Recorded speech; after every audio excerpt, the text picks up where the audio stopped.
এই তো মাত্র কয়েকটা দিন আগে সাউথ ইন্ডিয়ান চলচ্চিত্রের কিংবদন্তি তারকা রজনীকান্ত তার নতুন চলচ্চিত্র জেলার 2 এর শুটিংয়ের কাজ শুরু করেন।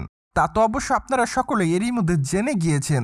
এমনকি চলচ্চিত্রটি অবশ্য 2026 সালে মুক্তি দেওয়ার পরিকল্পনায় রয়েছে চলচ্চিত্রের নির্মাতারা। তাছাড়া অবশ্য মাত্র কয়েকটা দিন আগে চলচ্চিত্রের নির্মাতা নেলসন দিলীপ কুমার জানিয়েছিলেন যে তারা এই চলচ্চিত্রটি প্রথম পর্বের থেকে আরও বড় আকারে নির্মাণ করবে, যার প্রেক্ষাপটে জেলার 2 চলচ্চিত্রের বাজেটও বৃদ্ধি করা হবে। কিন্তু বর্তমানে অবশ্য কত টাকা বাজেট রাখতে চাচ্ছে তারা তা অবশ্য চূড়ান্ত করে বলেনি চলচ্চিত্রের নির্মাতা সংশ্লিষ্টরা। কিন্তু মাঝে অবশ্য এক ঘনিষ্ঠ সূত্রের মাধ্যমে শোনা গিয়েছিল যে জেলার 2 চলচ্চিত্রের বাজেট প্রায় 400 থেকে 500 কোটির কাছাকাছি হতে পারে। অন্যদিকে অবশ্য বর্তমানে জেলার 2 চলচ্চিত্রের বিষয়ে শোনা যাচ্ছে নতুন আরেকটি আপডেট। মূলত সম্প্রতি সময় শোনা যাচ্ছে যে চলচ্চিত্রটিতে ক্যামিও চরিত্রে আবারও দর্শকদের সামনে হাজির হতে দেখা যাবে সাউথ ইন্ডিয়ান চলচ্চিত্রের তারকা তামান্না ভাটিয়াকে। এমনকি চলচ্চিত্রের পর্দায় তামান্না ভাটিয়ার চরিত্রটি এবার একটু লং টাইমও থাকতে পারে। পাশাপাশি তার চরিত্রটি চলচ্চিত্রের জন্য খুবই গুরুত্বপূর্ণ থাকবে এমনটাই দাবি করছে চলচ্চিত্র নির্মাতাদের এক ঘনিষ্ঠ সূত্র।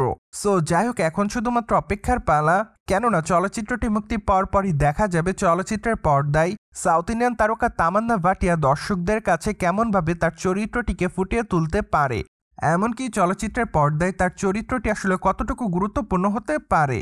প্রসঙ্গত, বর্তমানে সাউথ ইন্ডিয়ান চলচ্চিত্রের তারকা রজনীকান্ত তার আসন্ন চলচ্চিত্র জেলার 2 এর শুটিংয়ের কাজ নিয়ে খুবই ব্যস্ততার মধ্যে রয়েছে। এমনকি বর্তমানে তিনি তার মুক্তির অপেক্ষায় থাকা কুলি চলচ্চিত্রের প্রমোশনালের কাজেও মনোযোগ দিয়েছে। তাই তো বলাই বাহুল্য যে সম্প্রতি সময় খুবই ব্যস্ততার মধ্যে রয়েছে সাউথ ইন্ডিয়ান চলচ্চিত্রের তারকা রজনীকান্ত। অন্যদিকে এখন পর্যন্ত অবশ্য জেলার 2 চলচ্চিত্রের নির্মাতারা জানায়নি চলচ্চিত্রের গল্পটি কেমন হতে পারে। মূলত চলচ্চিত্রের গল্প প্রসঙ্গে তেমন কোনো ধারণা দেয়নি চলচ্চিত্রের নির্মাতা সংশ্লিষ্টরা। পাশাপাশি অবশ্য মাঝে জানা গিয়েছিল যে চলচ্চিত্রের পর্দায় নতুন বেশ কয়েকটা ক্যামিও চরিত্রে ধরা দিতে দেখা যাবে সাউথ ইন্ডিয়ান চলচ্চিত্রের নামি দামি তারকাকে। সেই সাথে অবশ্য চলচ্চিত্রের পর্দায় রজনীকান্তের অতীতও দেখানো হবে। তাই তো আপাতত সকল দর্শকরা জেলার 2 চলচ্চিত্রটি দেখার জন্য রয়েছে অপেক্ষাতে।